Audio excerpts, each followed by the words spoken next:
Hello, everybody. Welcome to another edition of the Anthony Peake Consciousness Hour. As you can see, I'm all wrapped up and warm and everything at the moment because the weather's suddenly taken a turn for the worse over here in the UK, and we've had quite a heavy dumping of snow this morning. But so be it. And I'm being very brave. I'm refusing to turn the heating on because the cost of electricity now is so ridiculous that I couldn't afford it. But fortunately enough, our guest today will be bringing some warmth with us from down there in the Antipodes because we're being joined by Dr. Robin Kelly from down there in Auckland in New Zealand. Now, Robin Kelly is somebody whose work I have known of for probably at least 10 years. And admired it greatly. And those of you with long memories will remember that I interviewed Robin around about 8 or 9 years ago with the late and much missed Radia Nunez, who sadly left this plane of existence around about 18 months ago, which she's sadly missed and everything else as well. But that's it's the way life is. But I've been very, very keen, and I've been actively following Robin's career since we last chatted. And I've always been very keen to get him back on the show, particularly because Robin has twin careers, well, probably treble careers, I think, both as an author and as a medical doctor, but also as a singer-songwriter. And I've known of Robin's music for quite a time. And Robin actually sent me his latest album, Shadow Man, which he sent me recently. And I have to say, I really, really love this album.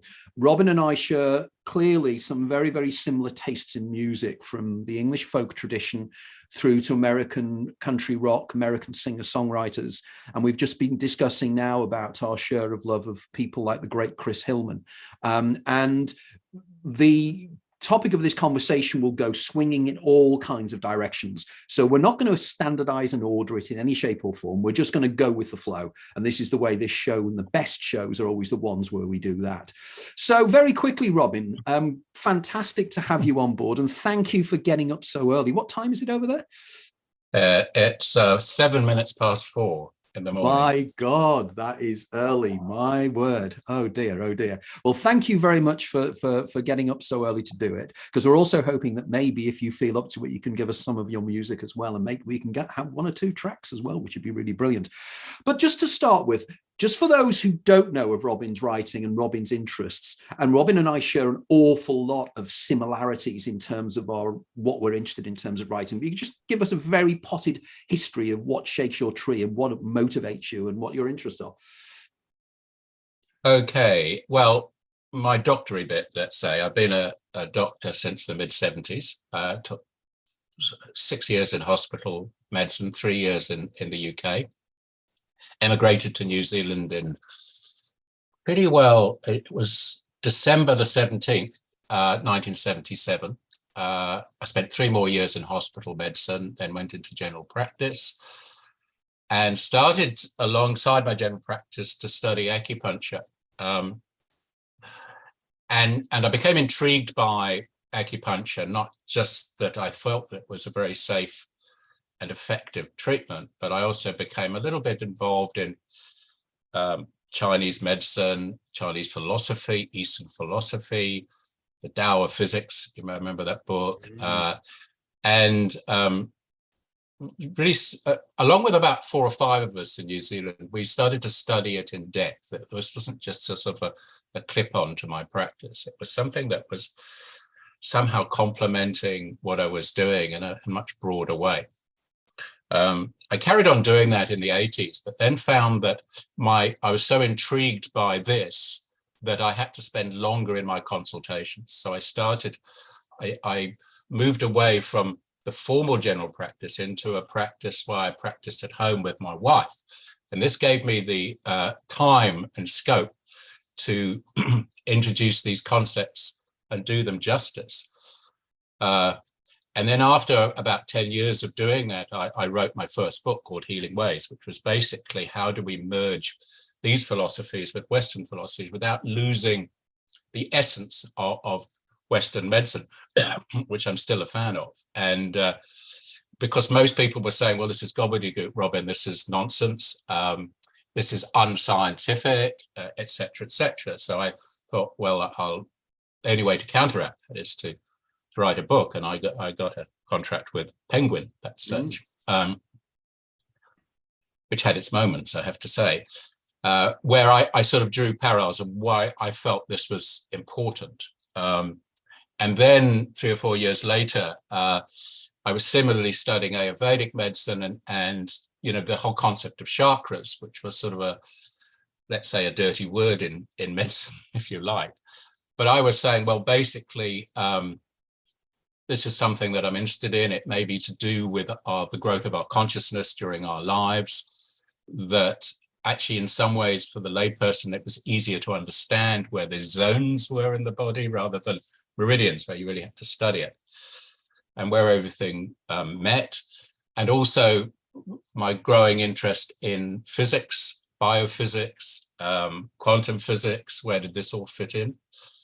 And so I wrote a book called The Human Antenna, really explaining that probably we were somehow filters of consciousness. We developed this waking consciousness, but maybe that came out of something else, some other fields.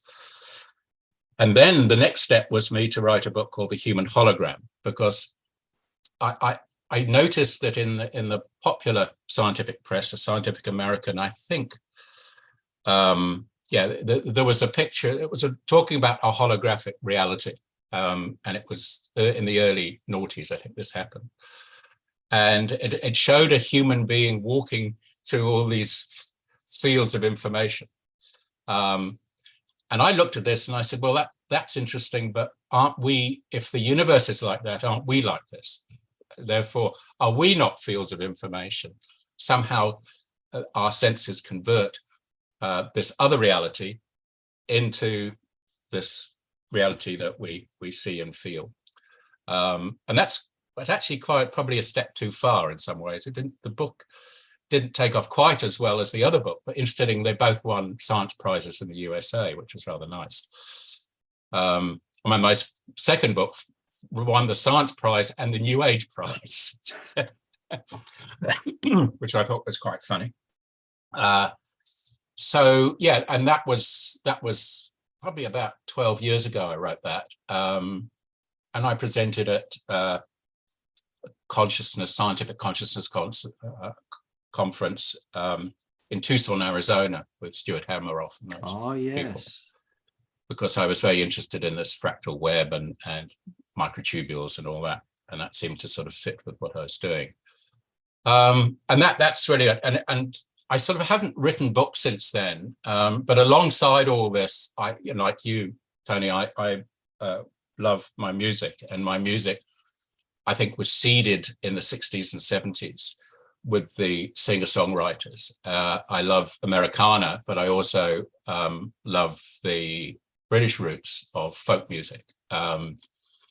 And so in the 90s, alongside sort of other awareness that was coming through me, I suppose, I was starting to do certain practices, meditative practices, Qigong practices alongside this. And this seemed to open me up to, I suppose, more creative fields like songwriting. I wrote a lot in the 90s, and my first album came out about 98 called Black Ice. And since then, I've recorded 6 albums, and had a couple of musical ventures, one called Shamana Rama, which is basically a one-person show balancing all this together with music that I've written, what I wrote. And more recently, In the Footsteps of the Forgotten, which was an odyssey, really paralleling my father's war journey with my struggles, if you like, with my voice as a musician.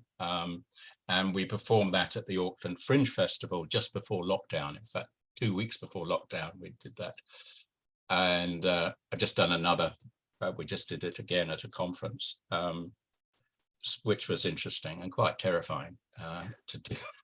God, there's so much to unpack there. I mean, there's so many, already my mind is sort of flowing away in different directions. I mean, the first one I find absolutely fascinating is that you managed to get a book deal with Penguin, which of course in those days would have been really very, very negative about New Age things, I would have thought, because they didn't really have an imprint that was looking after the kind of stuff you were writing at that time, didn't they? So how did they react to the book when they received it? Well, I had to do it chapter by chapter, and I was instructed, don't get too spiritual, because men don't, this is in those days, men don't understand spirituality, and don't get too scientific, because women don't understand science. And I said, well, this is odd, because I was truly wanting to blend the two. So I submitted, first of all, a synopsis, and then chapter by chapter, which got a little bit further into it. I sort of drip fed all this. And unfortunately, I had an editor who seemed to be more interested in his views than my views. And I couldn't meet my editor. I couldn't talk to my editor. It's very strange publishing in those days. And so eventually we fired the editor. And luckily, one of the lovely women in Penguin got alongside me, and we went through this and got it finished. No, but the interesting thing was, at the same time, Penguin was, just as I finished, the Penguin was being sued because one author had been quoting somebody else, and it was over their quota. I think you could only quote another source up to a number of words. And although I was totally within those words, they panicked and they pulled it off the printing press, and they're wanting me to pay that. And it was something like $1,500 or something. Ooh. And I said, well, wait a minute, because I hadn't breached anything. One of the things they really wanted, and I was quoting Paul McCartney and some songwriters, Shakespeare. But the other person I was quoted was Carl Sagan, who died. And I quoted a very small part from was it The Demon Haunted World, or one of his latest ones? Yes. Yeah. Where he started to accept that there was some good science behind reincarnation, quoting Stevenson's work, but also there was a scientific project at, was it Princeton, I think, where there was man and machine interaction. It was called the pair group, where it looked like that if you were with a computer, somehow you could influence the computer. And this was done statistically through your own being, so this there. And actually Larry Dossey, another author, doctor author, had quoted this. So I put this in and wrote off. Then I had to write off to all these sources, and Paul McCartney didn't reply, so that was all right. But the only people who replied was the estate of Carl Sagan, who totally refused to for me to quote, even though it was exactly within the highlight. They refused for me to use this quote, which was very interesting, wasn't it? Yes. I found a Carl Sagan, obviously I am, and so I've written a song about this, as you do. So that was interesting. I think that's why they pulled it. That's right. They pulled it, so they had to sort of reset it, because even though it was totally within those. So isn't that interesting that the estate of Carl Sagan didn't want to somehow embrace. Yeah, almost they didn't want to sully his reputation, even though he was moving along those lines. And it was a literal quotation.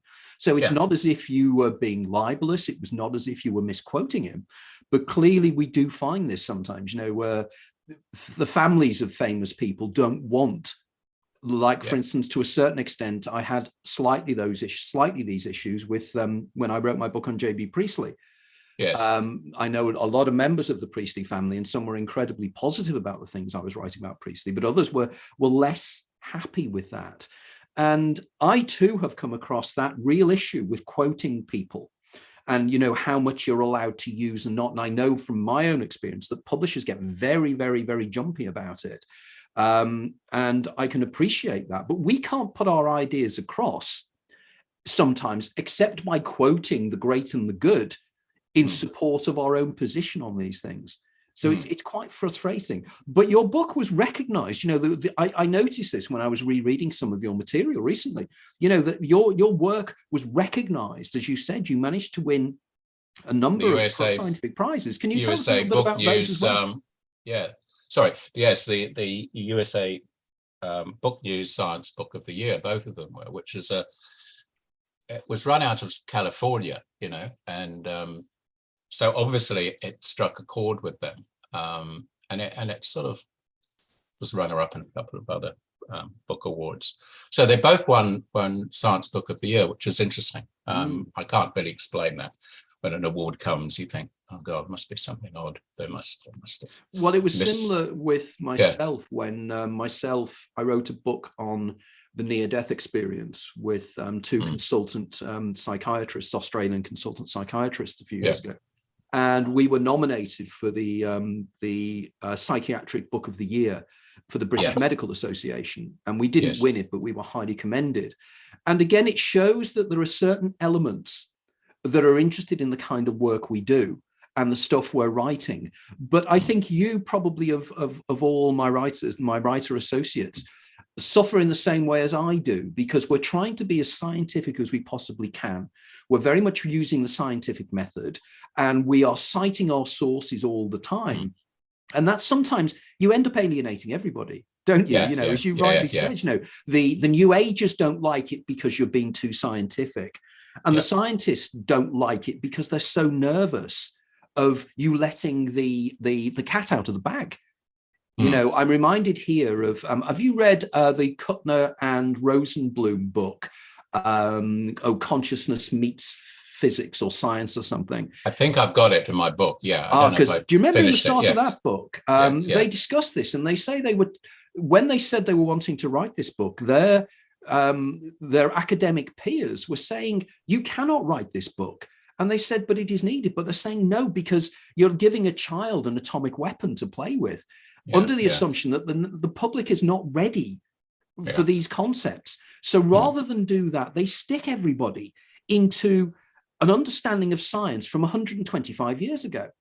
And they don't want people to know these concepts that you put together so incredibly well in, particularly, I love the human hologram. I thought that was absolutely excellent. And I think what you were doing in that book is you were bringing together the writings and the ideas of people like David Bohm, in terms of his ideas that the universe is holographic in its nature, and the work of Carl Pribram, who's turning around and was saying, well, actually, the human mind is holographic in principle. So as I've said in my work, it's like a hologram processing a hologram. And it's almost like bootstraps theory, isn't it? Word does, how does it work? So on that, I mean, before we move on to this, because we could talk for hours just about this subject, you and I sitting in a pub, we could have the most amazing discussion.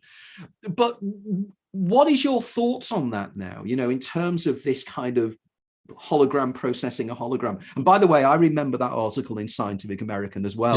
Blew my mind. Jacob Bekenstein wrote it, didn't he? That's it. Okay, pray go on. How have I processed this and lived with this for over 10 years, and does it still ring true? Well, first of all, like your books, these are theories. I'm not coming out with fact. I don't actually own them in that way. I'm just this is the important point we always seem to say to people, isn't it? And I'm just jumping in here because it's, for me, this is a very important point, is that people like you and I, and I've used the analogy, were like Schliemann excavating Troy. We didn't put Troy there. Schliemann didn't put Troy there. All he did was he excavated it and discovered it and picked up the facts and went, oh, look at that. Look at that. You put those two together and you get this. But it's not Robin Kelly or Anthony Peake's pet theories. It's not as if we were going out to prove the theory. It was quite the opposite, wasn't it?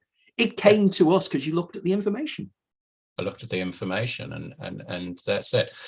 I mean, I'll answer your question in a minute, but when I studied Chinese medicine, you study the tongue, and the tongue, it gives you a readout of the whole body in Chinese medicine. The back of the tongue is like the base of the body, the coating. So you've got a microsystem of the body, which is sort of a holographic understanding that every part contains the whole.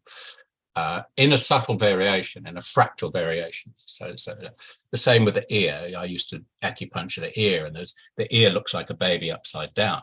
And therefore, if you're treating the neck, you'll be there, and treating the eye there. The sort of folklore that, in fact, sailors used to wear this earring so that they could see the ships before others. I don't know if that's folklore. It's a nice story anyway. Wow. And so I found that that worked. Somebody comes in with a bad back, they're hunched over. I'll say, oh, okay, is it sore there? Yes. Put a pin in it while I'm chatting. Oh, that's funny. I'm feeling better. So I thought, this is interesting. This is worth exploring. It seems to be very safe. It seems to work almost instantly. And just because the science hasn't been explained, it doesn't mean there isn't science there behind this. And similarly, the pulse, when the Chinese person does the pulse, they feel it in multiple ways, not just three levels, but 3 levels down and with 3 fingers. And that corresponds to different parts of the body too. So here I was trained to take a pulse, find out the rhythm, listen to the heart, look at everything in that way. But this seemed to expand some understanding, and I could do it very quickly and cheaply. And what I find, I'd explain it back to the person because they would tend to be intrigued. Then by studying, I suppose, the law of 5 elements, which is almost similar to Plato's understanding, I knew that everything was in circle, life cycles were in circles, and you could say the same for how we age, how the seasons change, how a plant grows, how actually inspiration can lead to creativity. It could all be explained in these little vignettes. There was almost like an underlying plan that we were, that a whole reality was built on. Something beneath, the Fibonacci series, the golden mean. You just go on, and Vitruvian man, and it just became more and more obvious that there was patterning. And so I realized when I was doing acupuncture, what I was doing was listening to a pattern from a person. Say they had an illness, it'll be, okay, I'm not sleeping very well, I'm achy here, I've got a bit of indigestion, you go like this. And they were giving me a pattern, a conceptual pattern. And I'd be absorbing that. And with acupuncture, you reply with a pattern. It's not just what each point does, it's actually what each point does in a constellation. So they're giving me a constellation. And what you're doing, I believe what I'm doing, is replying to that inner body, that inner self, with a pattern. So it's a question and answering session in a tactile way. And so then I realized probably my strengths were, because I'm left-handed, that I could conceptualize. I seemed to do very well at school with essays, but was rubbish at multiple choice, because I never, until I realized that the multiple choice, it's not about what you think, it's what they think. And you understand, so you really have to put down the boxes that they think. And so I didn't do very well at that, because I only sort of couldn't quite work that one out, because it didn't, I eventually learned how to do it, but it didn't come naturally, because I was always looking at a conceptual side, which is probably more of a right brain side. Very recently, we at a conference, we had Ian McGilchrist over here. I don't know if you know Ian McGilchrist. I know yes, I know his work. I've met him a couple of times. His books are wonderful. His Mastering the Emissary is excellent. And there's left and right brain thing. I would say that we need both equally, and that with the corpus callosum. And once you've got everything in balance there, that higher consciousness, then you have the best portal for creative work. But you need both sides. And I began to understand that about myself. And so as a jobbing doctor, which I am, I mean, I see people every day, I've got to make sure they're safe. If somebody has a cardiac arrest in front of me, I don't talk concepts. I'm going in there with the protocol. And the same with if they have a urinary infection, all that. And I've done that for years. But somehow, if we want to go to the next level, I think to actually embrace the nuances and concepts of their health. And, that would actually lead to the meaning in their lives, particularly now mental health is such an issue.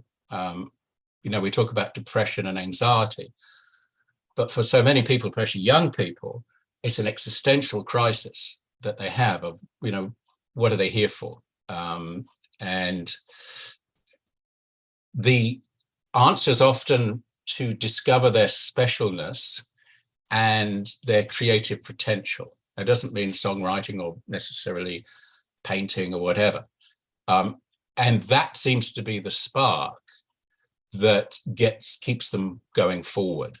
And that's often the solution. That's what I'm looking for. And they, first of all, can be creative with their health, even the diet. I don't know, cooking, whatever, knitting, doesn't matter. It may be meditation, it may be Tai Chi, it may be Qigong, it may be yoga.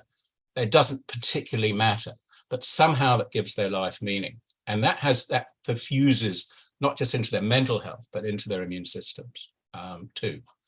And that takes time. That's, in the way we've formulated our health service and our primary health service, it doesn't allow for that. And that's why I think it's failing. It's not getting to the root cause of our deep disquiet and disease. Just that's getting a bit political, but no, I agree with you. Yeah. The concept of disease and the issues there, and I think there were some very, very interesting points you were making there. I think, for instance, Ian McGilchrist's model is very similar to my own Damon and Edelon model, and I've in fact discussed it with Ian in the past. And I think that there is something here to do with, again, when you were talking about, I was thinking of Hillman's acorn theory, and the idea of how we sort of grow into what we're supposed to be, as if we have this almost teleological imperative that we're moving towards something. And it's refreshing to hear somebody who's medical. And I have a number of doctor friends who have similar attitudes to yourself, but you're one of the brave ones that's stood out and said, there's more to this, that we can't be in denial. We're not in full understanding, and the very fact, your interest in the Hammerhoff, Penrose orchestrated objective reduction shows that, the human body is a far more interesting thing. And I'd never really thought about it before, the idea of, and until you said it there before, and I know about the shape of the ear and the way in which it looks like an upside down baby, and the same with the shape of the foot and the way in which Chinese medicine works there. And I'd misunderstood that. And I thought, well, no, all they're doing there is it's because something looks like something else, which is an easy thing to do, isn't it? We seek patterns, and if something looks like something, it therefore is related to it. We see many times people using the example of the neuron structure in the brain and how it looks like galaxies. And of course, it just happens to look like it. But your point you're making here was that you actually discovered through practical applications that the idea of putting a needle into a particular place in the ear actually had palliative effects on your patients. And was that consistent? Did you find that it regularly, that's the feedback you got? Yeah, it was, and it was very simple. And alongside they were discovering this in the Gulf War, and it was called battlefield acupuncture, because in the 80s and 90s, we formed a collegiate of people doing this around the world, especially doctors, because we all faced some pressure. And some of those were the military doctors, and the senior sort of surgeon, military surgeon in the USA was using this. So if somebody got injured, they stuck a pin in their ear in the helicopter, and it reduces their need for morphine, which was interesting. And this infuriated a lot of people because, those who were military minded, maybe not too laterally minded. So it was gaslit in a huge way, but it was being used. I don't know if they still use it, called battlefield acupuncture. So alongside that, there were other people discovering this around the world. And I still use it every day. And the great thing is, I mean, each needle is pre-sterilized. You only use it once and throw it away. You have to know a bit of, obviously, of sticking needles into people. You need to know a lot of anatomy, and there are certain things, and you've got to make sure it's done in a sterile way. But apart from that, it's incredibly safe and can be instant. And I thought, well, is it my interaction? Am I somehow interacting with this? Is my belief system somehow exacerbating this? Is this which is part of placebo, of course. And if that's the case, that's a bad thing. And I would explain that to the person. I say, look, the main thing is that your backache gets better, and you'll walk out of here. But maybe in a term, my focus and my understanding of this is actually also affecting it. And we thought, well, is that the same as the mindset of acupuncture in China? Is it that they're all tuned into this, and therefore does that actually enhance it? And actually, if you understand that, it's not a bad thing. It's you understand the whole placebo, I shall please element of medicine, which, as long as you're humble about it and you don't and you understand it, there's a whole science involved in that, and it's about the interaction of two people. This is extraordinary, because one of the central routes that my writing is now taking, and I started really following it up on my 2019 book, The Infinite Mind, The Hidden Universe, is a concept I'm calling the egregorial. And by the egregorial, I mean that there is a symbiotic relationship between our intentions and the outcomes of our intentions. And that, using, in a very weak analogy, the collapse of the wave function, the idea that the act of observation collapses from a statistical wave to a point particle, that in some way what we want to happen does happen. And it's not the law of attraction. That's far too simplistic. It's a far more interesting phenomenon that isn't it? It's as if we can create and we can manipulate the reality around us. Because if it is all just basically binary, if it's all mathematical, if it is all just information, there is absolutely no reason why my information field can't intentionally change the information field of another human being, and we start to resonate. And I think, as you said, with the placebo effect, this is so important, because one of the things that frustrates the hell out of me in modern science these days is the evidence is there, but scientism is in denial about it. And surely proper science should be, well, you do look at the ear, and if you do put the needle in here, there is an effect. Let's look at it. Let's find out. Let's then do the science of coming up with a hypothesis that can explain how that can happen. But because people don't want to go down that route, they don't even go there, do they? They try to suppress people like you because you're renegades. But in fact, what you are independent thinkers who are actually thinking differently. And that's how we know scientific revolutions happen. Within the seeds of the old science is the new revolution, the Thomas Kuhn hypothesis. And I think more and more scientists are coming round to this worldview. And it's so refreshing to hear what you're saying. And of course, that brings us neatly onto the other area that we're both interested in, the area of the Hammerhoff and Penrose model of orchestrated objective reduction. And I know that there's been a degree of criticism. I know that people like Max Tegmark has argued that the brain is too wet and warm for that to take place. But I know of other experiments that have proven the opposite, that the brain is perfect for this. So I'd love to have your opinions nowadays as to what your feelings of the Hammerhoff-Penrose model is, and maybe just explain it. I've written about it extensively, but just for the watchers or the listeners here to just understand exactly the subtlety and power of what these two guys are saying, and indeed the credibility of both of them. Roger Penrose, Nobel Prize winner for physics last year, wasn't he? These are not nobodies. These are powerful thinkers.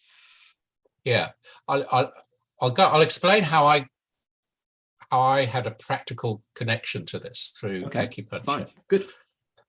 Now, the current thinking, certainly my thinking, is that with acupuncture, these meridians are actually planes of connective tissue. Okay.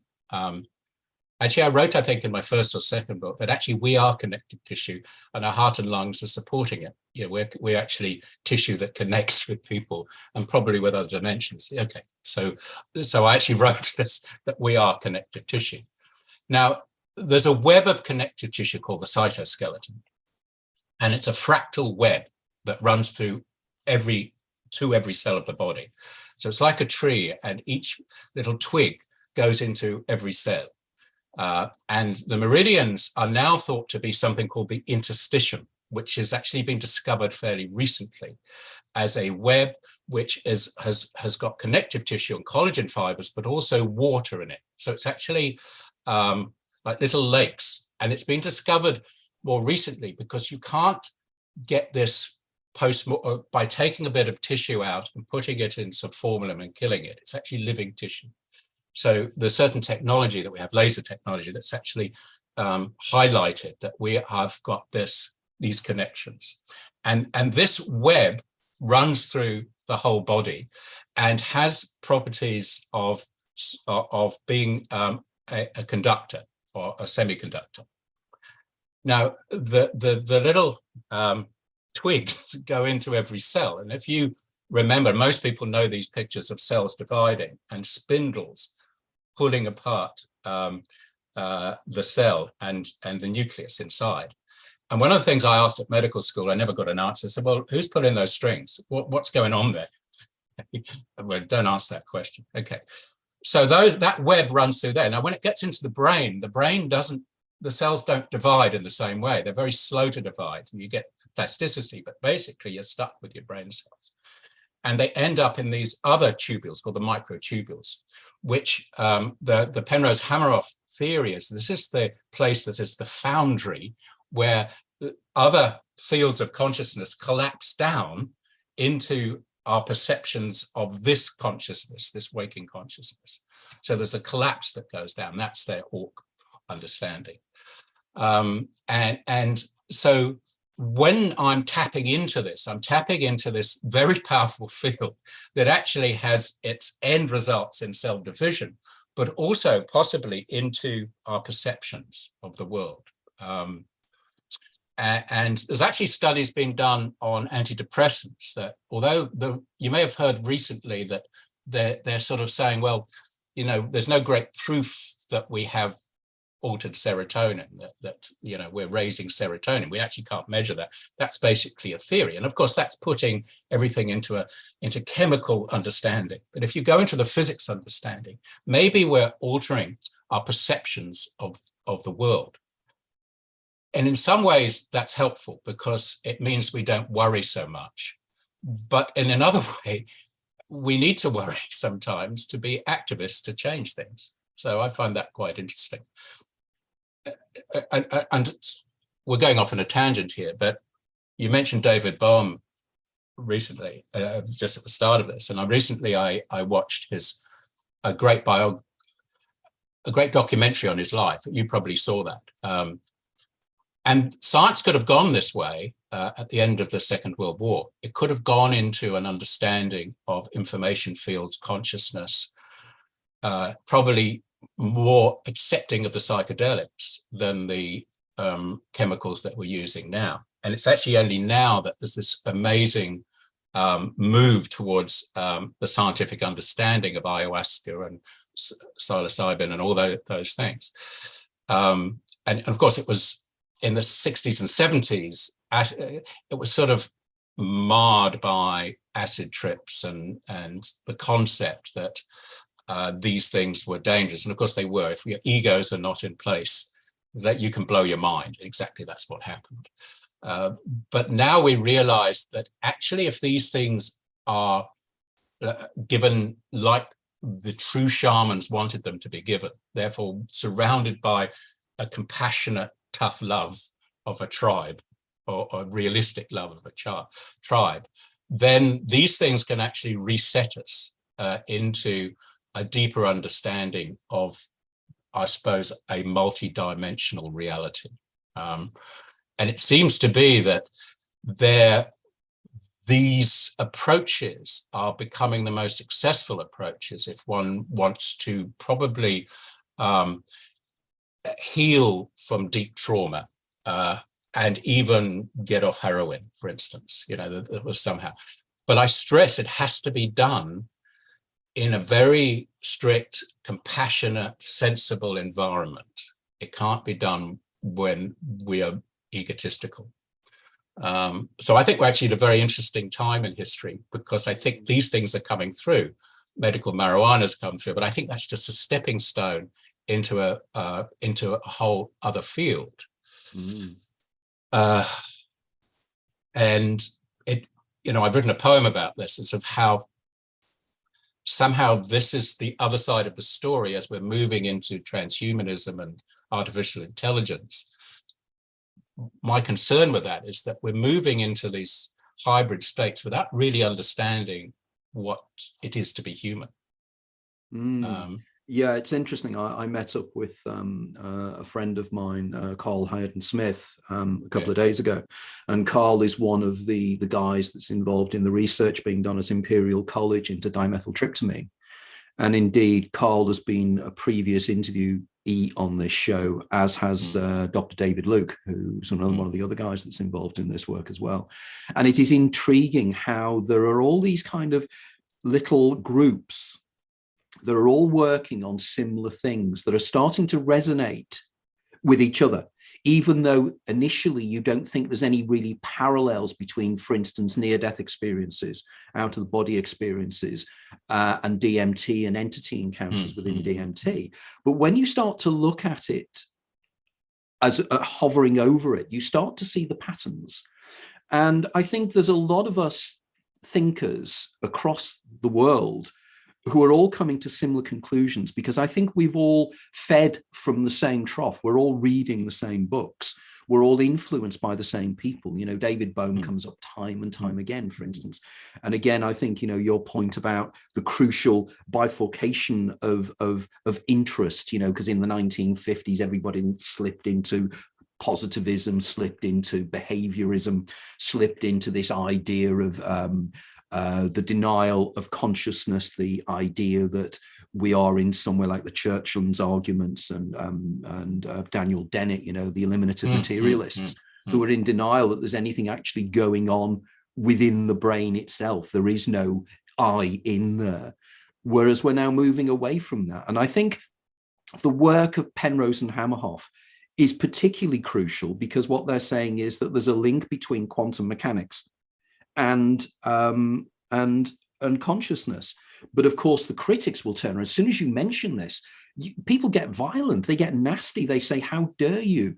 And I literally engage with these individuals because I make it my business to understand the quantum mechanics. You know, I understand Heisenberg's uncertainty principle.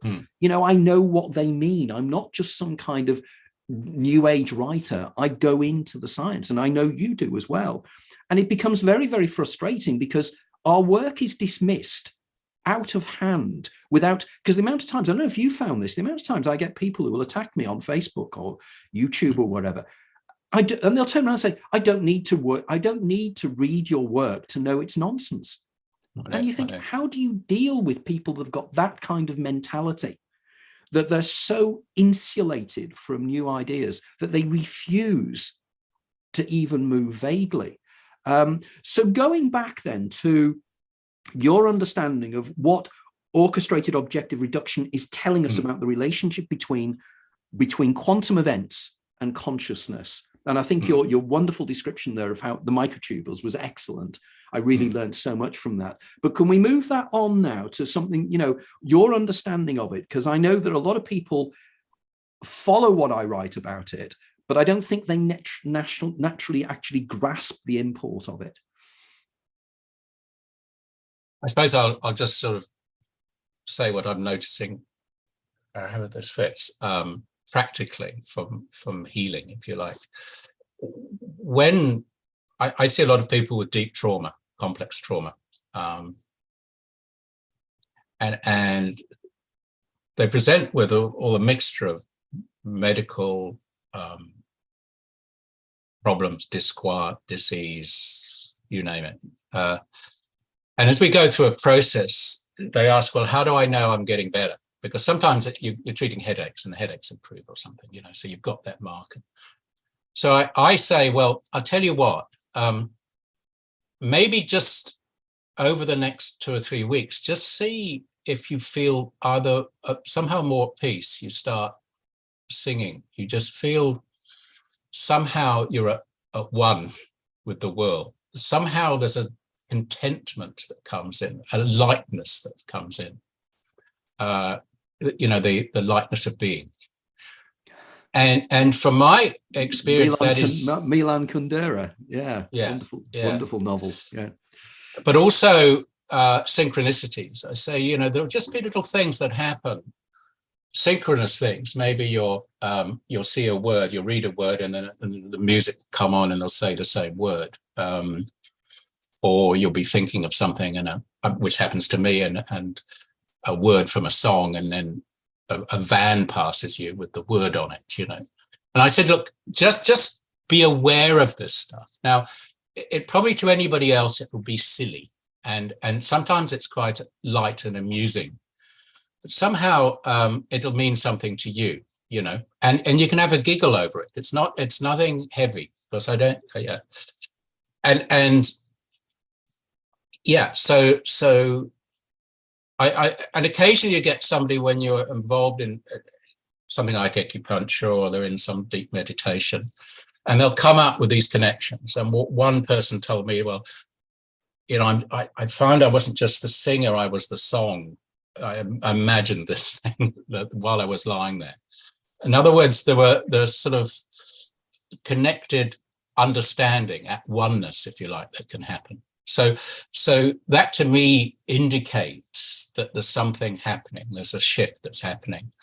And because it's synchronous, it's outside time and space, if you like, you know, the chances are, which is, you know, some sort of entanglement that's happening. It's also very light. It's not a heavy scene. It's very light. And I believe it's something that children have. Children naturally laugh. They're quite easy to impress. Their default is having a laugh, really, and a giggle. And I said, well, then maybe you're just starting to recapture that, something that you've unlearned.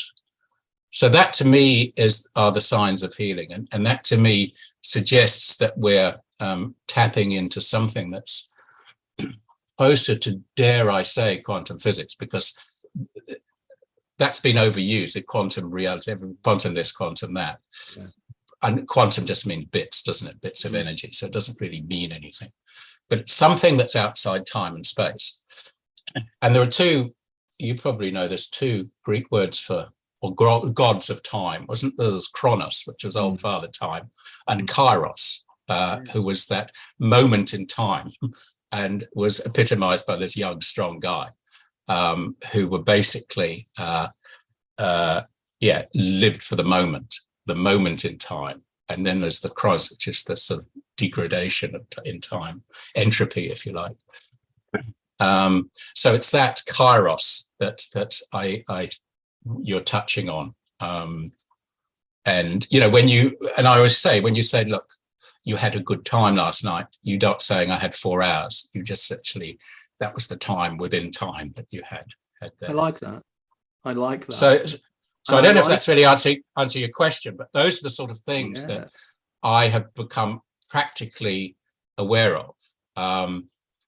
Plus little stories within other stories, you know, so parables, which is when it comes to songs and poems, they're little parables which encapsulate the whole.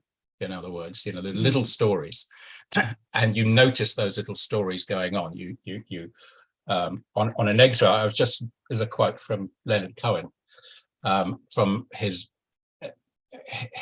rather dark song Democracy. Democracy is coming to the USA. I don't know if you know that one. It's one I from don't know. 80s. No. And this is a dark vignette, but he says it's coming from the sorrow in the street, the holy places where the races meet, the homicidal bitchin that goes down in every kitchen to determine who will serve and who will eat. So, and I think, I can't remember all the verses to Hallelujah, but it was pretty dark, isn't it? It's really just saying that the lightness doesn't come just a flash of life. It comes from quite a dark area. That's when, you know, and so if you see what's going on in the world, you also see what's going on, you know, in every kitchen, the homicidal bitchin that goes down in every kitchen. And from that, I think that's how we can change things, because we can actually say, well, we might be able to sort out what's going on in our kitchen, but maybe not in Ukraine or whatever. But ultimately, are the similarities, are the little vignettes, are the little things that we're doing that are actually It reminds me very much Yeah. Jackson Browne. It's coming from so far away, it's hard to say for sure whether it's something, something, something, or a light through an open door. Yeah. The fuse. And I find that song lyrics can be so profound in their simplicity. And I think Leonard Cohen is a particularly good example of that. And I'm also reminded when you were talking there about, of course, Synchronicities and Wolfgang Pauli. And of course, that profound embarrassment within the science fraternity that the guy that did Pauli's exclusion principle was the person that was working with Jung on synchronicity, and the way in which I think he had a preoccupation with a particular number. Was it 139 or something? I cannot remember now, but there was a recent book on it. And all through his life, he was preoccupied with this number. And lo and behold, the day he died, the room he was in when he died in the hospital was that number. And it makes you realize that there's kind of resonation going on within, there's patterns that we link into somehow subliminally that have significance. Now, I'd give an example from my own life, because I always find this extraordinarily amusing, is that for a period, I was quite preoccupied with the 1111 phenomenon, the prompt phenomenon. And there were a number of individuals from around the world that contacted me on this. And my initial reaction to it was, come on, human beings are programmed to see horizontal lines, vertical lines. So therefore, 1111, if we're living in the plains in Africa, we would need to spot objects that were standing up from the plane. So we'd notice it. And the only sequence of numbers that would have that sequence is 1111. So therefore, we just suddenly will subliminally scan things and just zoom in on that because we'll see it. Until my wife pointed out one day, and she said, you don't get the joke in your life about 1111, do you? And I said, no, I don't. And she said, what's the title of the Dutch edition? The Dutch edition and the Dutch language edition of your first book is The Life After Death. And I suddenly realized, I don't know if you know, it's 11, 11, 11. And 11, 11, 11 in Dutch means life after life after life. Yeah. And it's when you suddenly see that and you see the kind of Jungian cosmic joker, and you go, it's the way in which these coincidences and these synchronicities, or what I call synchrondipides, or what somebody recently said to me are gynipides, because we're arguing that maybe the jinn are involved in some way. The idea that there's this kind of quasi-malevolent joker factor that is also involved in this. The trickster. The trickster. And of course, it then dovetails perfectly into, the Paul Levy concept of Wetico. Yeah. And Paul has been on this show previously. And I know that Wetico, again, is something that links into your work. Is it something you're interested in? Yeah. I don't want to go on too deeply, but we had a very unfortunate event in our lives that in the last 10 years that brought us to the financial brink. And we were involved in a major lawsuit about the person who built our house, who was actually a well-known New Zealand personality. And it came to the High Court and we lost. But along the way, I observed personalities, extreme narcissistic personalities bordering on to psychopathy. So my way of coping from this was to study it. And I actually did a series on YouTube that's still up, which was quite popular, called Goodbye Psychopaths, where I actually started to explore that whole phenomenon of psychopathy and extreme narcissism from every angle, from the Western angle, the functional MRI scans that were done, where certain pathways were missing, to some Chinese philosophy, to Ayurvedic philosophy, to modern, from every angle, and how to spot this. Have you read the work, by the way, have you read the work of Thomas Sheridan on this? Yeah. Okay. Absolutely, and Robert Hare, and how big corporations, if you like, have a psychopathic element to them. I've come across it in business all the time. You come across the more successful people are in business, the more non-human they are almost. the bottom line is how to get to the top.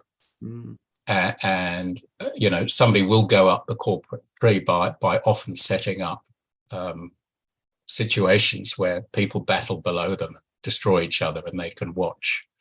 Because the extreme form of narcissistic personality or disorder, psychopathy, is that they get their kicks from a chemical kick, dopamine kick from the suffering of others. Wow. And that's what separates the psychopath from the extreme narcissist. They actually feed off that, and it's very sinister. That's their reason for being. They actually have blocks between their limbic system, the amygdala and hippocampus that process emotion, and their prefrontal cortex, which is able to assess their emotions and put it into context. So that could be a connection, if you want, further to a higher self, maybe to a daemon. And so I've actually recently done this one way, and Thomas Sheraton talks about chaos magic, how somehow to sidestep this is through art, poetry, because there's some reason they find it very difficult to do this. They don't find it easy to laugh at themselves, so therefore don't have a great sense of humor, but they don't have a concept of poetry, and which can be incredibly powerful, and song can be very powerful too. So and it's the worry. I mean, getting slightly political, like what we're seeing in the world are some good moves. We want to save the planet. We want to conserve the planet. We want to get rid of racism and gender conflicts, let's say, and multi-gender conflicts. But the problem is the people in charge of this telling us what to do have come from these mega corporations, and they've got to the top by not practicing what they preach. Therefore, they'll go to a climate change conference happily in their own private jet. They don't have that self-awareness. Whereas I'm saying maybe we should sort ourselves out in the kitchen. That's when the kitchen, maybe that each one of us has a role to play in this, and by actually doing the good deeds ourselves. And I think where there is this conflict now is being told what to do and to be nudged into these areas, like cultural Marxism, nudged into these areas by people who we don't necessarily respect. Now, I don't know the answer, because in some ways, will our conscious evolution get there in time to help us survive? Do we actually need these people to tell us the majority of what to do? Or are we going to reach this by some other means? I'd like to think we reach it through human means and through, I suppose, the energy going through the heart rather than through division, which is because naturally, yeah. So I don't know what you feel about that. The older I get and the more people I encounter, the more I'm developing a very precise picture on this. And I'm in total agreement. I feel that there are certain people you come across in life who just don't seem to, as Philip K. Dick would argue, they have no empathy. There is an ambition to succeed, an ambition to manipulate, an ambition to use in one way or another. And I think, and I've never really thought about it like this before, but you're quite right. The structures of society are such which allow these individuals to flourish, and in my parallel world, I work as a management consultant, and I've worked in some top organizations at the highest levels. And without exception, I have discovered that at the higher levels, there is a certain type of psychopathic personality that really do not, they succeed because of their ruthlessness. And I think your very interesting point about them playing people off at a lower level for sheer enjoyment and also to destroy them, I've seen that behavior happen so many times in my career, and to a worrying extent. And I think Thomas Sheridan really hits the nail on the head on this. And I think you have as well. And it's the same in the world that we're in. It's the same in the world of writing and research. There are certain fellow authors I deal with that I know will destroy other people in order to succeed. They'll steal your ideas. They will do many things. Whereas there's the rest of us who are actively trying to help other people, and are trying to nurture other writers. And I find that I absolutely enjoy the success of other people. People I know, when they are successful, I am so happy for them. But we have other individuals that, will actively be nasty at this. As you say, it's a kind of an extreme narcissism, but it's of an extreme form. It is. And I think the New Age movement, and myself and a group of friends of mine, are really moving towards this at the moment, to challenge also the people within the New Age movement, for want of a better term, to move them away from this narcissistic, I'm a star child, that I'm a guru that's going to tell you how to live your life because I know better. We're moving towards that world at the moment, and there's more and more of it, and I was once giving go on. Sorry, I was once giving a talk at one of these New Age spirit festivals, and I'm sure you've done this. And everybody was squirting each other with sort of this blessed water, and it was a really hot day. And I said, "Oh, could I have a glass of water?" And somebody just looked up and said, "Go and get yourself." And I was lecturing them, so I thought that was funny. And I said, "Okay, all right, I'll go." So I went I had to go to the toilet and get myself. There was a break for about 5 minutes, so I had a water. And there were people walking around like angels. They were dressed as angels. Yeah, this sort of thing. And it's this kind of elitism, and it's almost as if. And as a sociologist, this fascinates me. It's almost as if we have a kind of an extreme form of narcissism taking place, but also a kind of disassociation from society, but also this feeling of we are superior because we know something you don't know. Whereas in point of fact, what we have happening is rampant Dunning-Kruger, where we have people who, because they are so non-thinking, they're not aware of the limits of their own knowledge. They seem to think they know, it's the Donald Trump world. It's the idea that I know better than you because what I know, and you don't know what I know. But they always said, didn't it? Was it Plato that said, that I'm always astounded at my ignorance of things. I'm always astounded at the things I don't know. And the more I know, I'm more in awe of the things I don't know. And that's what makes... in the Republic, where he actually became Socrates at the end, Socrates kept asking these questions. That's all he did, was ask questions.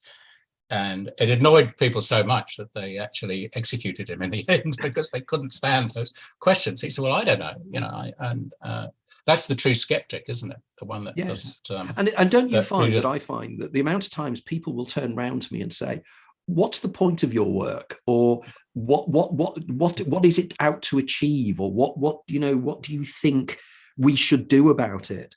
And I always say that's the kind of teleological imperative. It's the idea that there has to be an endpoint or a reason why I'm doing things. Whereas I'm, like everybody else, living a life, trying to understand it, using my writing as a framework for me to try to understand who Anthony Peake is and what the point of me is. But I don't have any big answers. I don't have the answers. That's not what I'm there for. I'm not a guru. And they say, what do you believe, Anthony? This whole belief thing is like, what do you believe? And the word belief. It's a bit odd. And I said, well, there's certain things that I think I know now, but my belief doesn't necessarily come into this. My beliefs of this, I can extrapolate, I can speculate, and I can, and there's certain knowledge that I have, but so what do you believe? And you believe this, don't you?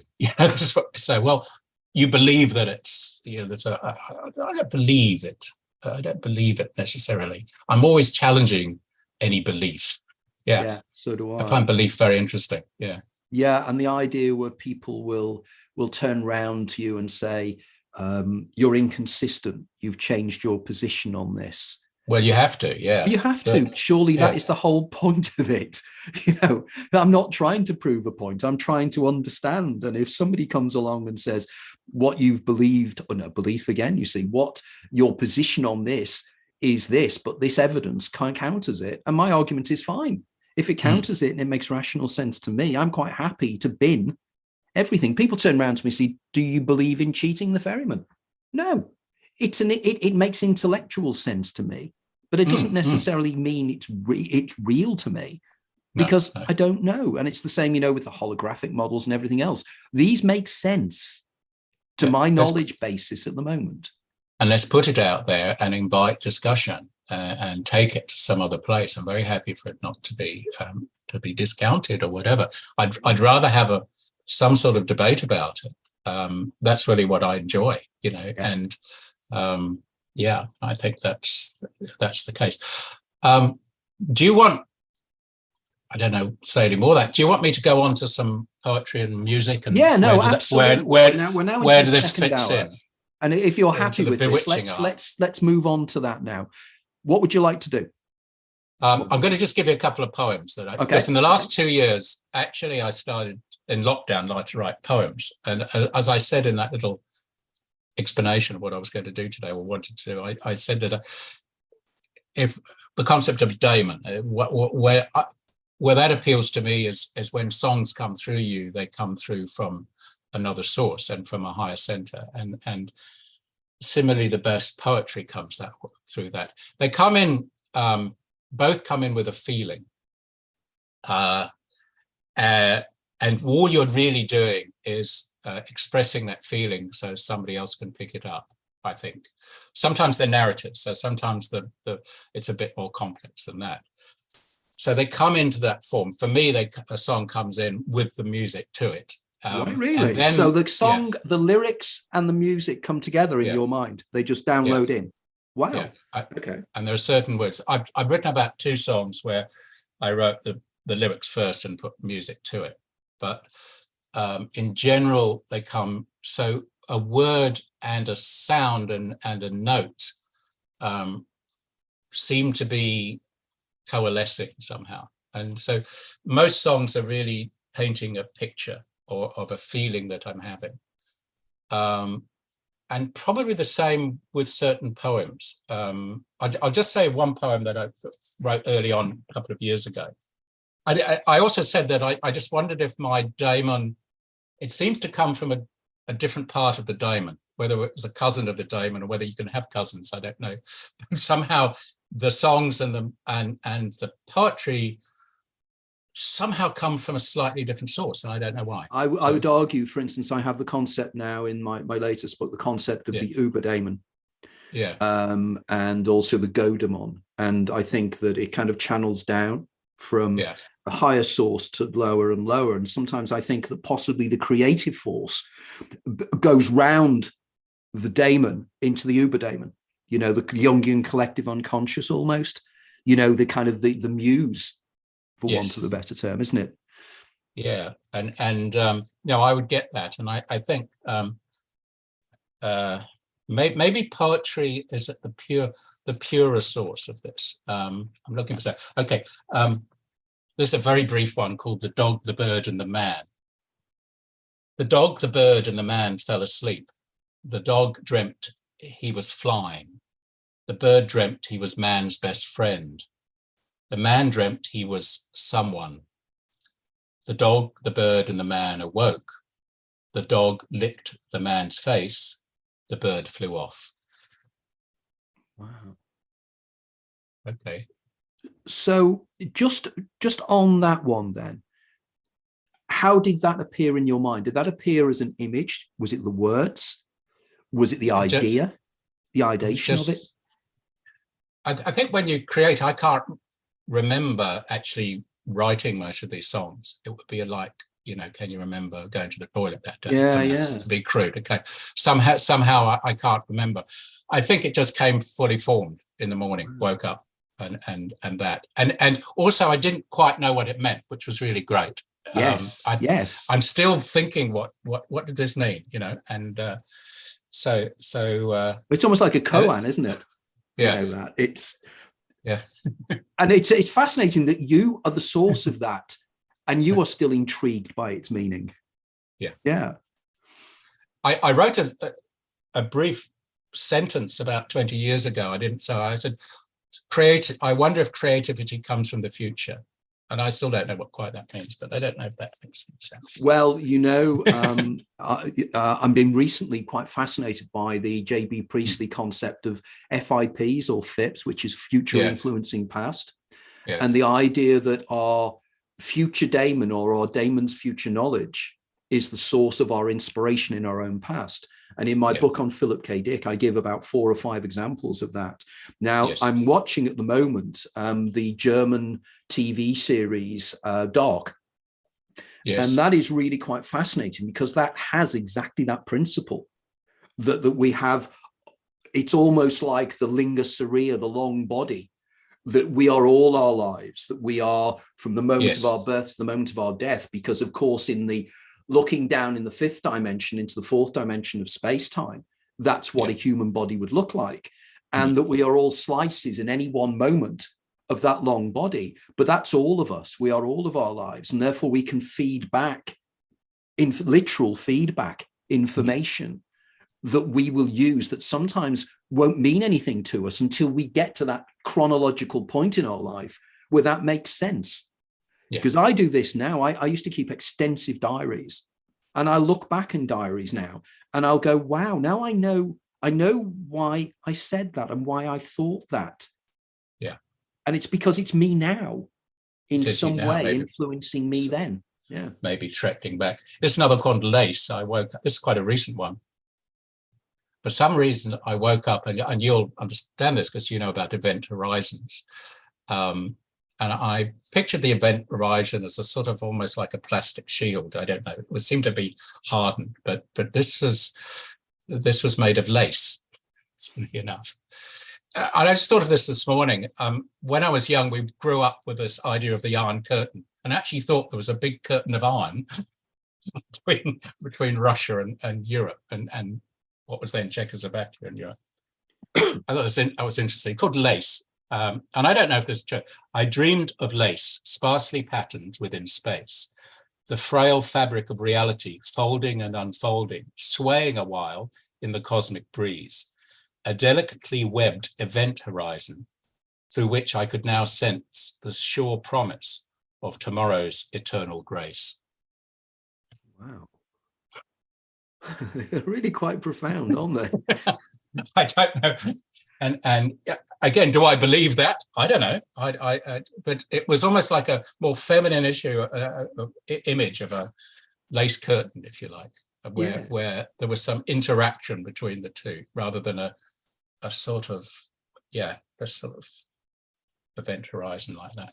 Because that's the magic of poetry. I think of all the poems I know, the one that I always gravitate back to, I mean, I love T.S. Eliot, but the poem that I think says it all is the Wordsworth poem, A Few Lines Written a Few Miles Above Tintern Abbey, where I've seen, what is it, of timeless things, and the idea of we can't really appreciate what's really going on, but we see it in the light of setting suns.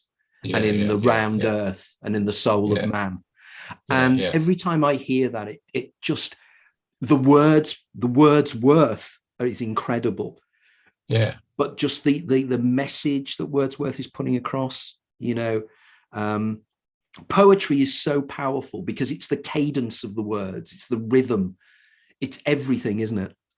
And if one word is out of place, it just doesn't work. It's all in context. As I say, it may be science, and true science is closer to poetry than linear structure. Anyway, here's another little one called Dying for Dummies.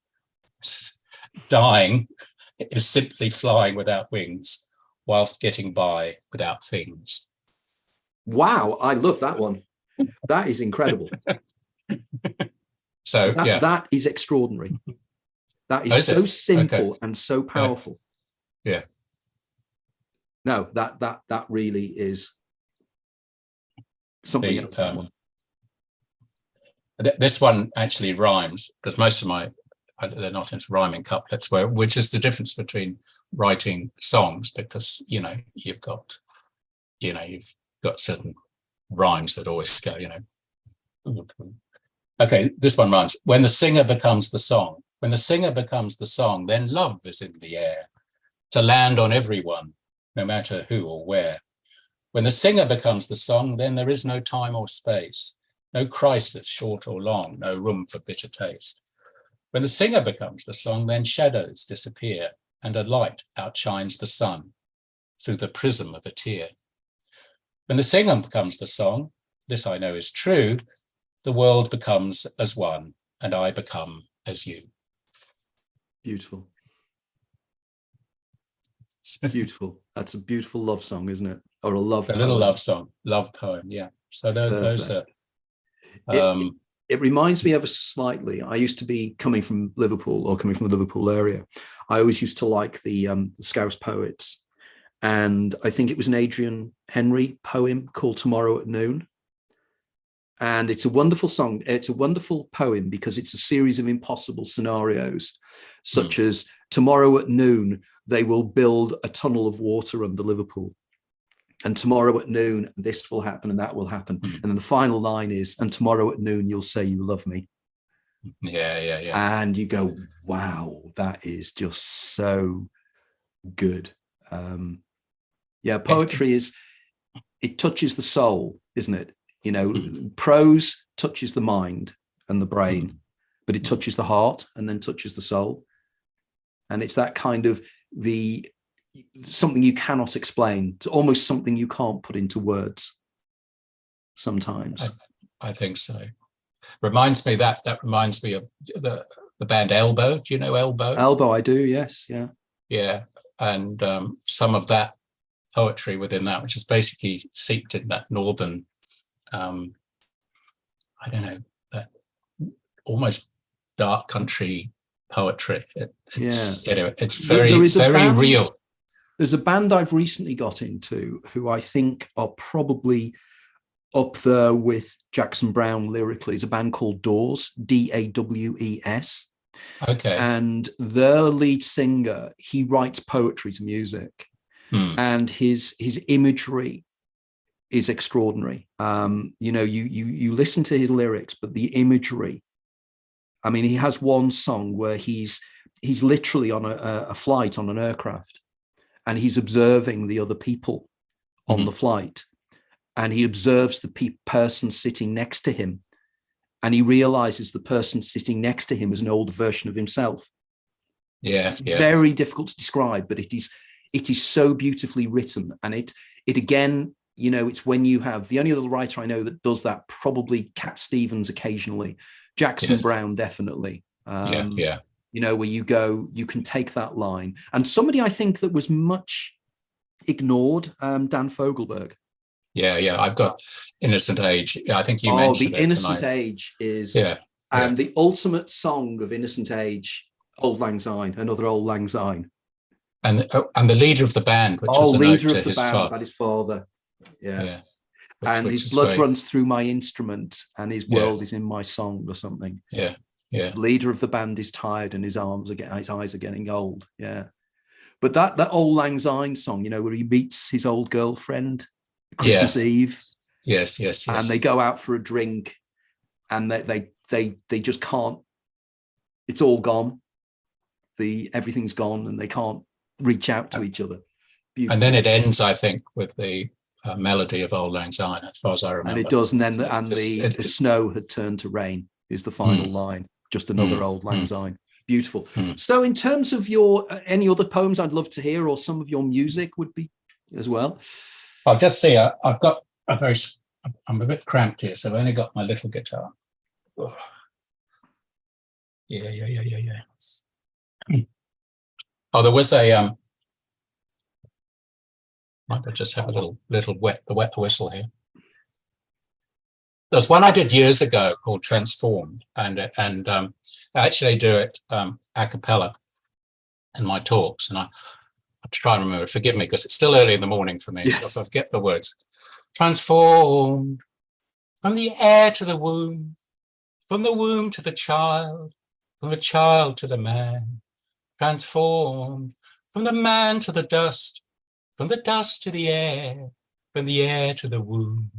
Who am I? Just slivers of light, just moments in time, your one chance to shine. Who am I? Your own flesh and blood, your faith and your love in words that might rhyme. Your faith and your love in words that might rhyme. Verse 2. Transformed from the fire to the dust, from the dust to the air, from the air to the womb.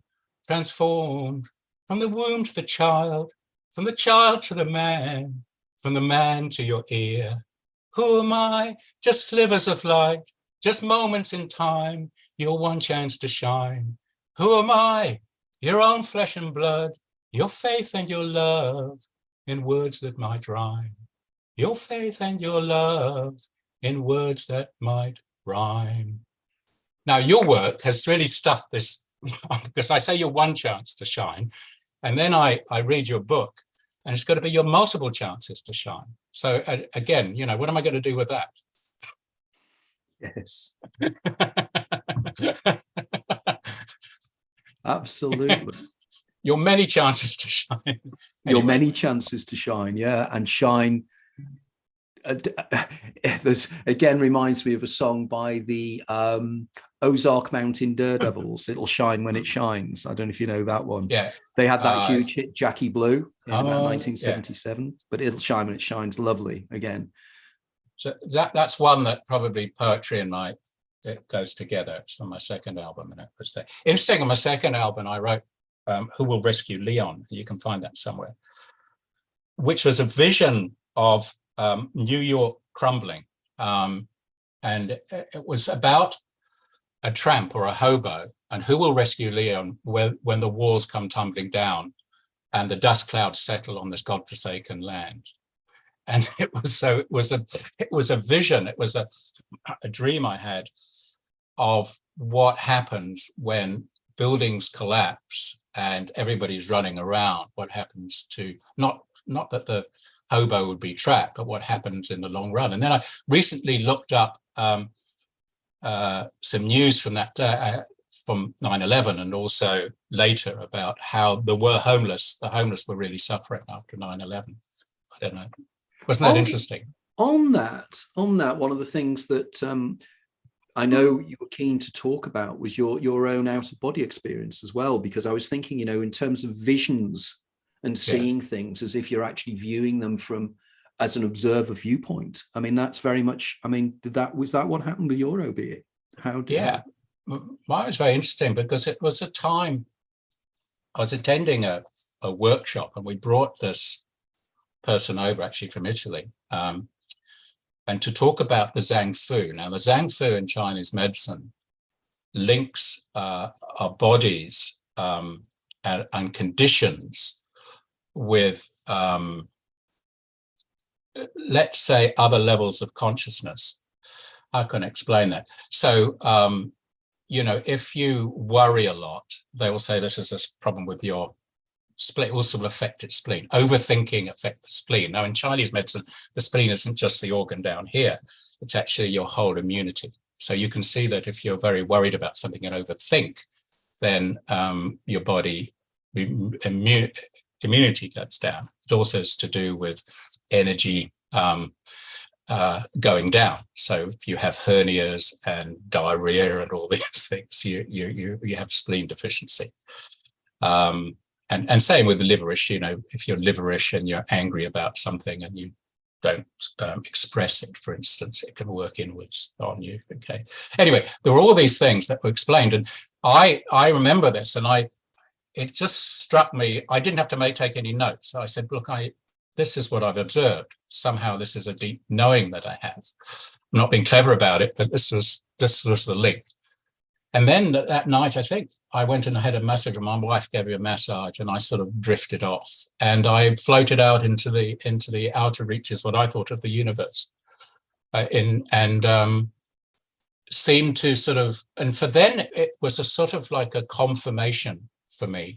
I think these things may come as confirmations, which we don't, it sort of seals the deal, if you like. And it was for that moment that I said, we're going to change course and we're going to do all these other things in life and set ourselves up for a different life. So that was my out of body. So it was really odd. I wondered, why am I outside into what I perceive as the outer reaches of the universe, whether it was our galaxy or another one? I really don't know, but that was my out of body experience. And you came up with sealing and knowing. It's actually sealed some knowing for me. Don't know if that's all I can explain. I don't know if that was my and it was so real that you knew it was real. In other words, it's not a dream. It's something more real than this. And this is what I hear. That's the thing, that the amount of people that tell me when they have out of body experiences and when they lucid dream, and I've only ever had one lucid dream. I recently had another one, which was quite curious, but it does seem that the reality that you go to there is, this is the facsimile, this is the reflection world, and it's a reflection of something far greater, far more infinite, far more fascinating. And you know, the amount of people that turn around to me that say, you know, that if you take DMT, you go into the DMT world, you suddenly come back changed.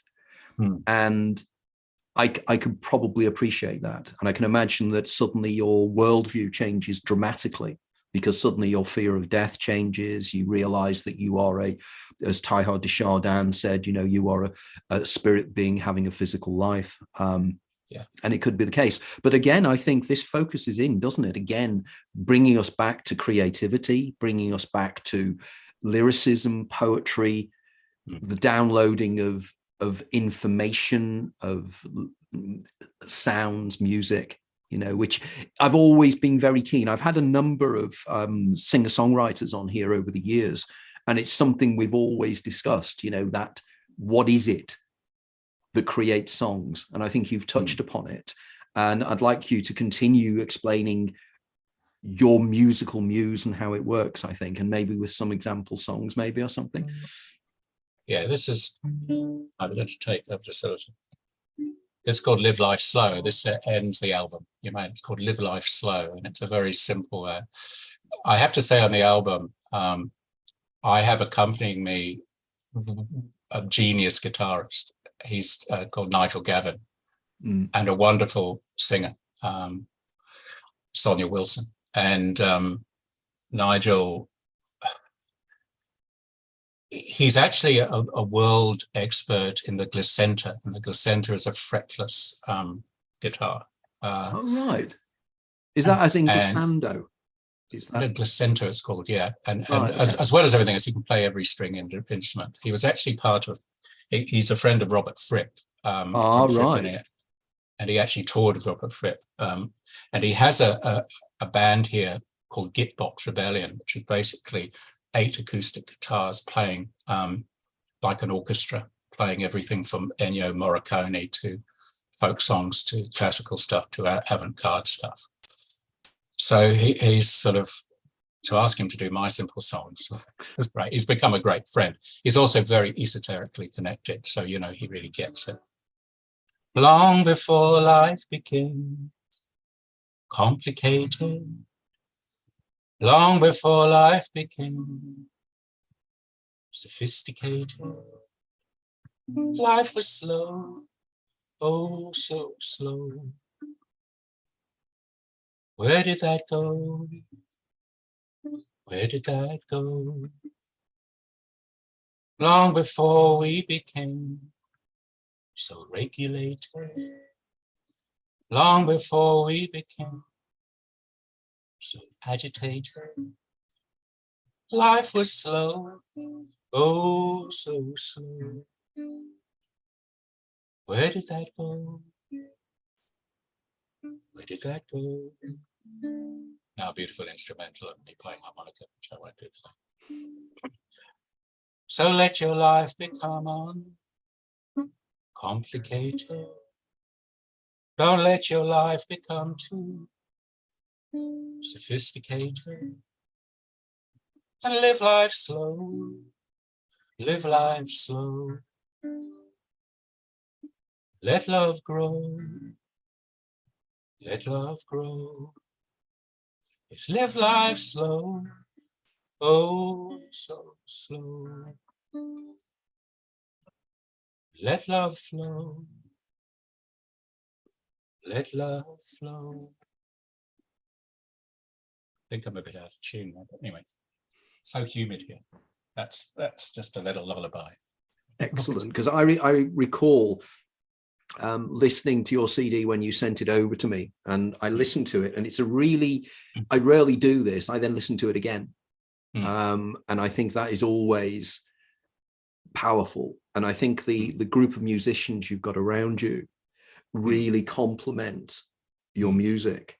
And it's one of the things that I've always wanted to ask somebody like yourself, you know, in terms of when you were younger, did you want to write music, and who were your major influences when you started doing it? Who were the people you thought, that's who I want to emulate? Obviously, you know, when I was 11, I was in a band at my primary school called the Demons. Was this when you were in England? Called the Demons, or the Demons in England, yeah. I was the drummer, and we recently reconnected after, God knows, 60 years plus, you know. Yeah, for 58 years. I found that there was one character, and he was always a bit of a rebel at our school, called Timothy Blake. And I didn't know this, but Tim then went on with a career in music, actually joined Hawkwind. Wow. And actually headlined at Glaston. And he basically is a multi-instrumentalist now, lives in France, very much not like Rick Wakeman, a little bit more avant-garde than Rick Wakeman, but that sort of thing, you know, just that sort of highly creative that. The other guy became a very successful corporate lawyer and seems to own Surrey now. And and the other person became a town planner or whatever. And who's still hurt, by the way, because he actually was, the group broke up because he couldn't play bar chords, poor little fingers, you know. And he's still hurting from this. You could see that, you know, all those years later, it's burning within inside him, you know. It was good. But we actually had sort of photos taken, very professional photos of us being like, there was the Searchers in those days, and we were all lined up with our guitars. Right. And so you know, so coming in on that sort of whole Searchers, Billy J. Kramer, and you remember the Beatles were all part of that. That's what yes, the Mersey beat was much bigger than Jerry and the Pacemakers, Freddie and the Dreamers. You know, I had them all on my wall and everything. But the big thing came when I went to my boarding school, and we had a thing called the Folk Club, and we had this dusty old gramophone in the middle where we were surrounded, and somebody put on Bob Dylan's "Blowing in the Wind," and I'd never heard anything like it before. His voice and everything was just so there. So I became, you know, just a great follower of Dylan, I'd say at that stage, but also all the other, I mean, everything else, you know, that was developing that time. I became, you know, early Elton John. It was before Roxy Music. I really, really enjoyed Roxy Music, but also the Strawbs and Fairport Convention and Steel Eye Span. And the original Fleetwood Mac, it's the original sort of blues with Peter Green, you know, that was so different from what they developed into, which was also great. Totally. I mean, I think the early Fleetwood Mac, you know, the Oh Well, I think is an incredibly weirdly structured song, and Green Manalishi, you know, so extraordinary. Amazing. One of my friends, she was a lawyer, a solicitor for Peter Green. in his declining years when he used to live in Richmond upon Thames, and she used to have to go around to see him. And he clearly was in quite a mental state. But I was told recently by somebody who saw him perform just before he died, and he was saying that, you know, that he'd ramble onto stage, but as soon as he was the stage presence, the old Peter Green came out and the genius of his guitar playing. But Fleetwood Mac had those problems, didn't they? I mean, was it Kerwin, the guy that they went on tour and he joined the Children of God or something? And interesting band of the Strawbs. I always liked the Strawbs. Because Rick Wakeman was in the Strawbs, wasn't he, originally? Rick Wakeman, yeah. He is the only person I've met 3 times, famous rock musician I've met 3 times. And I remember I used to meet... He's such a funny man, isn't he? He's great fun. And I used to occasionally speak to him in the Warrington Arms in Maida Vale in the early 1980s. And then quite by chance, I used to live in a village called Great Dunmow in Essex. And my mother had come to stay, and she was staying in the Saracen's Head in Great Dunmow. And I went round to see her for breakfast. And Rick Wakeman was sitting in the Saracen's Head in Great Dunmow. So I went over to him. And of course, you know, it's the general reaction rock musicians have is, oh, you know, I loved you in a sort of Close to the Edge and everything else. But I didn't say that. I said, you used to drink in the Warrington Arms, didn't you? Yeah. And it was this kind of shock. And he said, yes, I did. He said, that's when probably my second marriage, I think, was probably going on the rocks at the time. And he was so normal, you know, and that is the thing I think about great rock musicians. There's no angle to them. You know, they're just genuine human beings. I think then there was the songwriters and the Canadian songwriters. So you had Cohen and you had Neil Young and Joni Mitchell.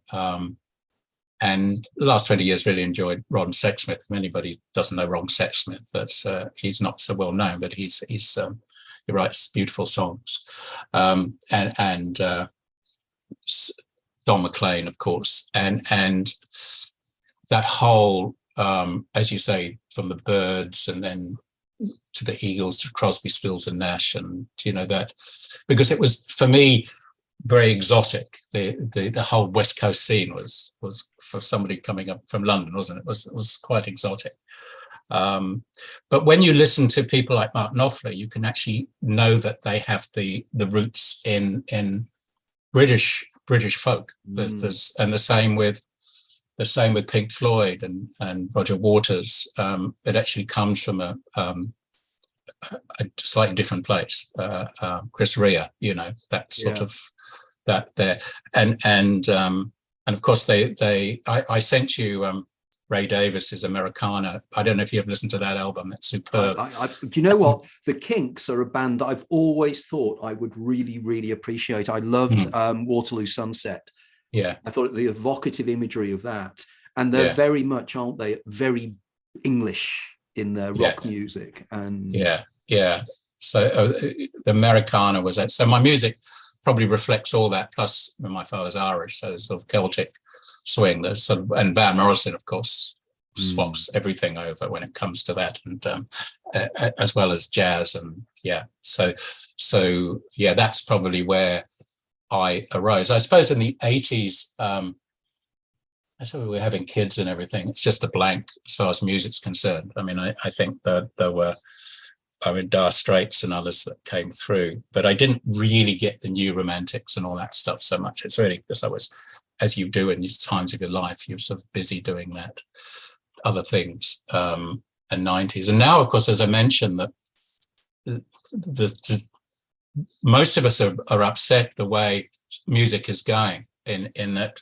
with auto-tuning and no key changes. And I also mentioned that where it links with some of my other work is that the difference between analog and digital. So your voice, when you record it in analog, carries your past, your flaws, your joys and your sadness. When it's digitalized, it's broken down into digits and then reassembled. And I think this is one reason people are going back to vinyl, because although it's annoying changing the vinyl over every 20 minutes or so, there's something tactile and real about that. And also this autotune that when you sing, you will sing around the note, but you may want to go slightly flat if the emotion is slightly flat, if you like. But now somebody will go into the recording booth and they'll just sort of do one or two takes, and they'll just press a button and everything is sort of put onto these. This is what happens in autotune. There's a great YouTube series called Wings of Pegasus with a guy called Phil, who's a young, he's just great. He's a guitar teacher, but he analyzes modern music and compares it with the original music. For instance, he did this for West Side Story. Netflix did a West Side Story recently, and everything's been auto-tuned. So everything's on each note precisely with no variation. And he compared it with West Side Story from 1962 or whatever. And you can see where the soul has been knocked out of it. Because our voices, they don't have to be perfect. You have to be sort of around the pitch, obviously. But if you over perfect it, you lose the soul. How interesting. Yeah. Go on, please. Please go on. There was a paper, and I tried to search for it this week, and I think it was by Paul Davis, but it was with that group at Surrey University, isn't it? With John Joe McFadden and John Joe. I know John Joe. Yeah, I know John. And Al. Okay. Anyway, Gave a paper on Al-Khalili, Jim Al-Khalili, and John Joe McFadden. Quantum biology. Yeah, quantum biology, which we can talk about, which is the link between quantum physics and our bodies, anyway, and what just nature. But the idea was, it was called quantum epigenetics. That in fact, the impact on our genes from external sources, epigenetics, is more like analog than digital. In other words, analog also includes. So if you talk about a voice, it may include love, hurt, soul, all that. So that in fact, the effects on our genes may be more in those realms than the digital realms, analog. So I just found that very interesting. And now with music, that after lockdown, people are hungry for live music. I love small venue music, and that's very different from recording, because as you're recording, you have to produce something that everybody can listen to time and time again. There are certain pressures on you for that to happen. So there has to be a perfection about it. But in a live, it's totally different. In live, you're obviously you want to do it pretty well, but you also want to evoke an emotion. You want something to be really real. It's like live theatre compared with movies. There's something very different about it. And I can see that hunger coming back. Live performance. I'm at a live. I get every month. There's a open mic that I do poetry through too, because poetry needs to be heard. Otherwise, just sitting on the page. So yeah. So just think of that. This comes back then, doesn't it, perfectly to the point you were making before about the symbiotic relationship between the patient and the doctor. Yeah. And the symbiotic relationship between the performer and the audience. And again, an egregore is being created between the orchestra, between the audience and the band. Yeah. I mean, for instance, recently I saw one of the ex-Wishbone Ash bands do Argus, which I think is probably my favorite extended piece of progressive music ever. And because there were subtle changes in it, it was done live. So there were slight differences.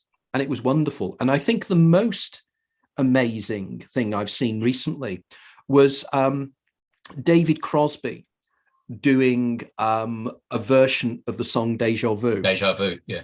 With his son and another musician. And they did it live. It's on YouTube. I posted something about it on YouTube.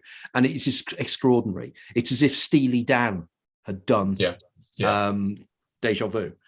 And you realize that songs themselves have a life of themselves, don't they? And they have so many different nuances depending upon how they are performed.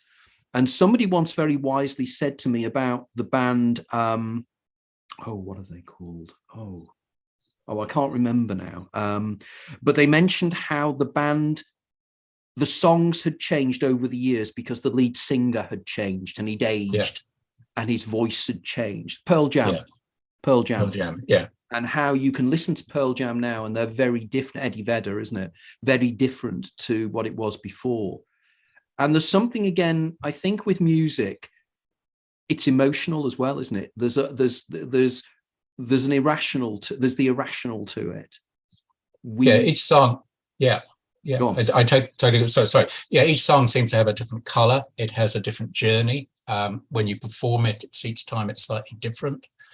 Sometimes it bites you on the bum, you know. It sort of it has some sort of trick in it that tricks you. Each one, it has a totally different character and has a life of its own. Some actually just remain in here's my in the book. Most I'll bring out at some stage. Some will just be asleep for years and then come through. They have, absolutely. It has a huge character in there. As I say, that you honor the song.